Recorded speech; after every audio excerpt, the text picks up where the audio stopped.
So we have reached the tail end of how much we can weave. I've pushed it right to the max here. You can see on this back bar, that's about as far as it's going to go. You need this V of space here to be able to open and close the shed. And I can't force any more rows through here. I could, but it's going to affect the way my band looks. So this is called loom waste. And it's just part and parcel with the process. But what we're going to do is cut off about 6 inches again. Get out our darning needle. And thread it through. And then I like to release the tension. And I'll just slide that tension bar right out of there. Okay? And pull it forward a bit. And we're just going to take this, and this is the row that we've just woven here. And we're going to skip that. We're not going to go back that same way, but we're going to go one row down, and we're going to just wiggle that darning needle back in. We're essentially doing we're going backwards of what we did in the beginning. Now, the trick is here not to pull it too tight because your tension's no longer on the loom. So we're just going to loosely pull it in.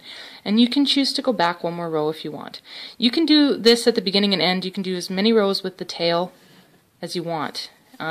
If you're planning on using this band for something whole, like without cutting it, and you can also use this technique if you cut it to darn the end back in. But yeah, you might want to reinforce it by going back several rows. Once you've done even one row back, you can clip that short, and you can just go ahead and cut, I leave an inch and a bit or more fringe, move up here, pull them out of the heddles, cut just above the knots, and this is your tail that we didn't cut off at the beginning, snip, and you just slide it off the loom.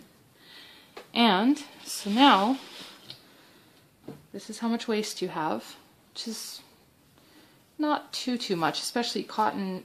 With cotton I don't feel too bad because it's not, I mean it's not terribly expensive, and I typically find it in thrift stores to begin with, but I do keep a bag of this obsessively, and I think I'll probably use it to stuff stuffed animals and critters and things, but you can also just throw it out. I've got the old band. That's the threading that you guys are doing and that you will have finished weaving.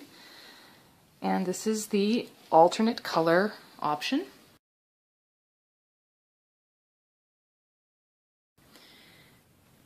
And you can see my width it's fairly close.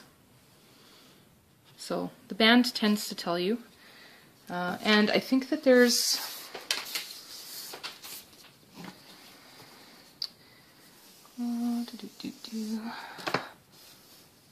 looks like you've got about between 30 and 32 inches on this loom, but that's gonna depend on what box you chose and how big of a distance there is between all of your dowels. But yeah, basically that is in essence inkle weaving, and I really hope that you've had an enjoyable experience and that you've fallen in love with this process like I have, because it's extremely addictive. Anyway, have fun. I hope you can make many more, at least 6 or 7 maybe, on your current box loom. And yeah, happy creating.